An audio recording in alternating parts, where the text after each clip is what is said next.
વેદ પુરાણ વખાનત ગુરુ મહિમા ભારી. આવા મહાદેવોએ પણ ગુરુનું સાનિધ્ય સ્વીકાર્યું હોય તો આપણે તો સામાન્ય માનવી છે.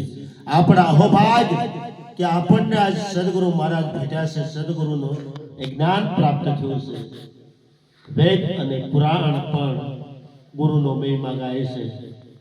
એથી આગળ કહેવાયું છે કે એક જ પાણી, एक ज पथरा, एक नावन का आरा, एक मूर्त ऐसे जेठी जना राम कृष्ण पुजारा.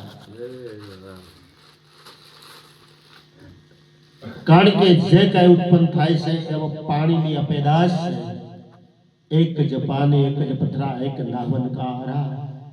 संतो भक्तों ने जे आरो सत्संग रूपी आरो जे सदगुरुનું સાનિધ્ય જે મળ્યું છે, આ આરા ઉપર સર્વ સંતો સત્સંગ મેળવે અને આનંદ લૂટી રહ્યા છે. એટલા માટે કહેવાયું છે કે એક જ પાણી, એક જ પથરા, એક નાવન કા આરા, એક મૂર્ત એસે જેઠી જેના રામ કૃષ્ણ પૂજારા. જે રામ અને કૃષ્ણ જેની પૂજા કરતા હોય એવી મૂર્તિ ખાઈ તો શું એવી મૂર્તિ ખાટ માયલી હોઈ શકે? એવી મૂર્તિ દ્રશ્યવાળી હોઈ શકે ખરી? નહીં. જે રામ અને કૃષ્ણ અને આ ભારતના મહાપુરુષો દેવી દેવતાએ જે મૂર્તિનું પૂજન કર્યું છે એ મૂર્તિ દ્રશ્યમાં આવતી નથી. એ મૂર્તિ કોઈ ઘાટ માયલી નહીં. એટલા માટે કહેવાયું છે એવી મૂર્તિ કઈ તો ધ્યાન મૂલમ ગુરુ મૂર્તિ, પૂજા મૂલમ ગુરુ પદ, મંત્ર મૂલમ ગુરુ વાક્ય, મોક્ષ મૂલમ ગુરુની કૃપા.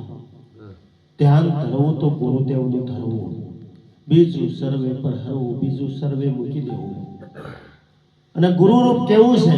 સદગુરુ મહારાજે યુક્તિમાં આપણને દેહની વાત જ નથી કરી.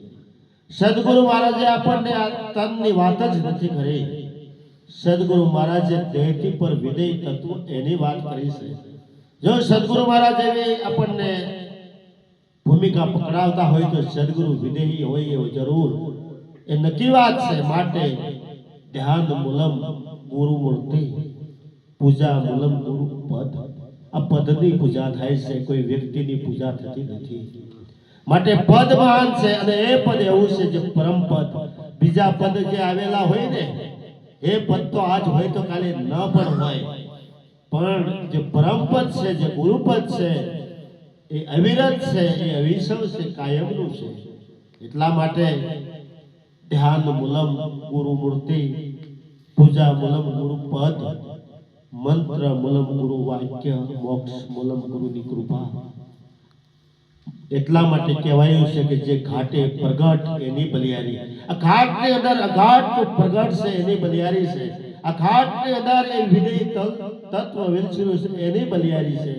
માટે જે ગુરુ મુખે જે શબ્દ આવે છે, જે વાક્ય આવે છે, મંત્ર સમાન છે. મંત્રની વાત આવી તો કેવું હોય તો કહેવાય કે મહામંત્રનો મોટો મહિમા મુખે કહ્યો ન જાય. હરી નથી ચાર વેદમાં, ઋષિ મુનિઓ જેના જપતા જાપ.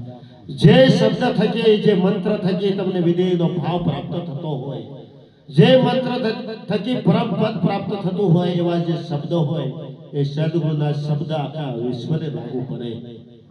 જરા વિચાર કરો કે નિરાત પરંપરામાં સોય સામેલ સરખું કરવામાં આવે છે. કેવી રીતે સરખું? એક કદમાં ક્યારેય સરખું ન થાય. એટલા માટે કહેવાયું છે કે તું નાનો હું મોટો, એવો ખ્યાલ જગતનો ખોટો.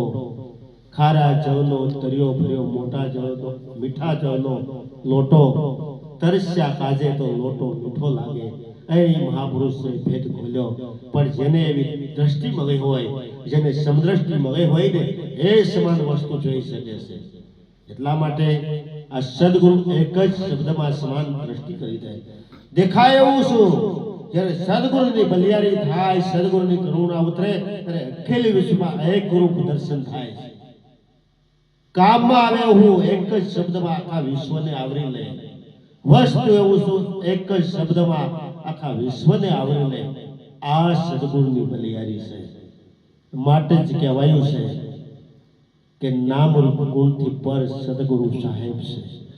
જેટલી વસ્તુ હોય એમાં નામ રૂપ ગુણ સમાયેલું હોય છે, પણ આ તો એવી વસ્તુ જે દરેક ઘાટમાં હોય અને છતાં દરેક ઘાટથી પર હોય એવી જે વસ્તુ છે એની સદગુરુ મહારાજ વાત કરે છે।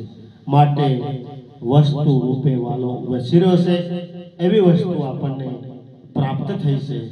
માટે આ જીવનમાં જેને સદગુરુનું સાનિધ્ય પ્રાપ્ત થયું છે એની જ માનવતા ખરી પ્રગટ થઈ છે।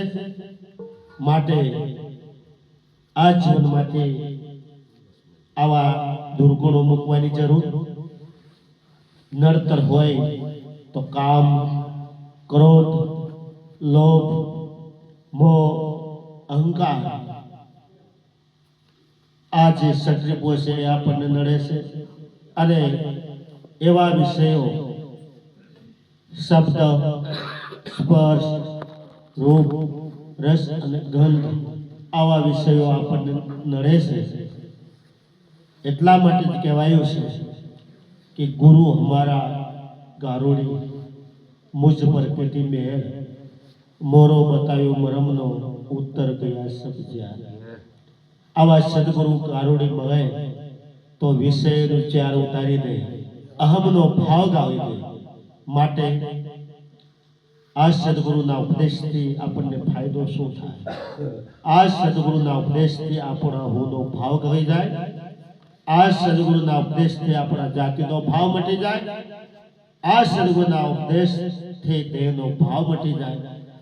આ સદગુરુના ઉપદેશથી જે સીમારૂપ હોય છે, જે ઘાટમાં જે વસ્તુ હોય છે એથી સદગુરુ મહારાજ આપણને અસીમ રૂપમાં લઈ જાય છે।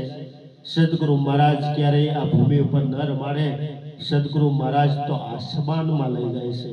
એટલા માટે કહેવાયું છે કે જા સુહાગણ જા, ગગનિયામાં જા, જ્યોત જલત હૈ। માટે એવી સુહાગણ સુરતા હોય એ શબ્દને પારખે છે અને શબ્દને પિયું કહેવામાં આવે છે, શબ્દને બ્રહ્મ કહેવામાં આવે છે અને એ સદગુરુ મહારાજે સુરતા અને શબ્દની એકતા કરી છે।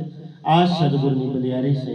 માટે સદગુરુ મહારાજ આપણને એવી ભૂમિકા પકડાવી છે જેવી રીતે નિરાત મહારાજે કીધું છે કે સચરાચરમાં સોય બિરાજે आप अपन में, બહાર ભીતર એક નિરંતર નાદ બચે ગગન में। આ ગગનની અંદર જે નાદ ગુંજી રહ્યો છે એની સાથે આપણી સુરતા જોડવાનો સંકેત સદગુરુએ કર્યો છે। માટે આધુનિક યુગમાં આપણે પ્રયત્ન કરવા જોઈએ, પુરુષાર્થ પૂરો કરવો, કારણ કે આપણું ગૃહસ્થ જીવન છે અને આ સંસાર સુખી કેવી રીતે બને? જ્યારે જેને ખરો સત્સંગ મળે, સદગુરુના એક એક શબ્દ રુધિએ ધર્યા હોય તો આ સંસાર ખારો હોવા છતાંય મીઠો બને છે। આ સદગુરુની બલિયારી છે।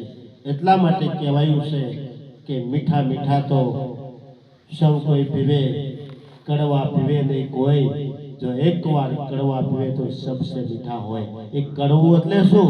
આ સંતોના શબ્દો આપણને ઠપકો દેતા હોય કે લાલન જેને આત્મ નહીં ઓળખાયા એ તો મિથ્યા જગમાં આયા। દેવથી દુર્લભ એવો આ દેહ છે, મનુષ્ય કે મળ્યો અતિ મોંઘો, ફોકટ જન્મ ગુમાયો। લાલન જેને આત્મ નહીં ઓળખાય તો મિથ્યા જગમાયા। આવું આપણને સંતો પોકારીને કહે છે કે આ મિથ્યાપણું મૂકવું હોય, આ જીવનનું સાર્થકપણું પ્રાપ્ત કરવું હોય તો આપણા આત્માની ઓળખાણ કરવાની જરૂર છે। માટે જેણે જેણે આત્માની ઓળખાણ કરી છે એનાથી પરમાત્મા જરાય દૂર નથી। જેને જેને પોતાનું સ્વરૂપ જાણ્યું છે એનાથી પરમાત્મા જરાય દૂર નથી। માટે આ જીવનમાં જેના ભાગ જાગ્યા હોય એને સદગુરુ મળ્યા છે અને સદગુરુ મળ્યા પછી જેના માથે એવી કરુણા હોય, જેના માથે સદગુરુનો હાથ હોય, જેની માથે ગુરુની મેર છે એના કાયમ માટે લીલા લહેર છે। માટે ઉઠો, જાગો અને ધ્યેય પ્રાપ્તિ સુધી મંડ્યા રહો। ઉઠ જાગ મુસાફિર ભર ભયા, હમણે આ જીવનની યાત્રા પૂરી થઈ જાય છે. આ જીવનની યાત્રા પૂરી થાય એ પહેલા સ્વરૂપમાં જાગી જવાની જરૂર છે. અને જે સ્વરૂપમાં જાગ્યા હોય એની સ્થિરતા છે ને, સ્થિરતા ક્યારેય અસ્થિર ન થાય, એનું મન ડગે નહીં એવી તકેદારી રાખવાની જરૂર છે. એટલા માટે આ ગુંદાના ભક્તો અવિરત દર પાછમ નો આવો લાભ લેશે. અને સંતોને એવો જ ભાવ હોય છે કે આવો સત્સંગનો લાભ આપણે વેચીને લઈએ, આ પ્રસાદ વેચીને આપણે લઈએ અને બધા આનો લાભ લઈએ, એવો સંતોનો ભાવ હોય છે. માટે એવી જિજ્ઞાસા રાખીએ. જીવનમાં બધું પ્રાપ્ત થશે પણ આવો સત્સંગનો લાભ નહીં પ્રાપ્ત થાય. માટે આ લાભ લૂંટવા જેવો છે, આ તક છે, ઝડપી લેવાની જરૂર છે. માટે જીવનમાં સંતોએ ખરું જ કીધું. અંતમાં શું કે કઈ અને મારી વાણીને વિરામ આપીશ કે સારથની સુધી સિવાય અદ્વૈત જ્ઞાન પ્રાપ્ત થતું નથી. પવિત્ર જીવન બનાવ્યા સિવાય ઈશ્વરની ઓળખાણ થતી નથી. સારથની સુધી ક્યારે થાય કે આપણે હથિયાર મૂક્યા હોય અને જેમ સેમ આ જીવનમાં આપણે પ્રતિજ્ઞાનું પાલન કરતા હોય ત્યારે સારથની સુધી થતી હોય છે. સારથની સુધી સિવાય અદ્વૈત જ્ઞાન પ્રાપ્ત થતું નથી. પવિત્ર જીવન બનાવ્યા સિવાય ઈશ્વરની ઓળખાણ થતી નથી. માટે આ સત્સંગથી, આ સંતવાણીથી આપણું જીવન છે પવિત્ર બને છે. માટે ઉઠો, જાગો અને ધ્યેય પ્રાપ્તિ સુધી મળ્યા રહો. અહીં બિરાજમાન એવા દિવ્ય આત્માની મારા કોટી કોટી વંદન. બોલો સતગુરુ મહારાજની જય.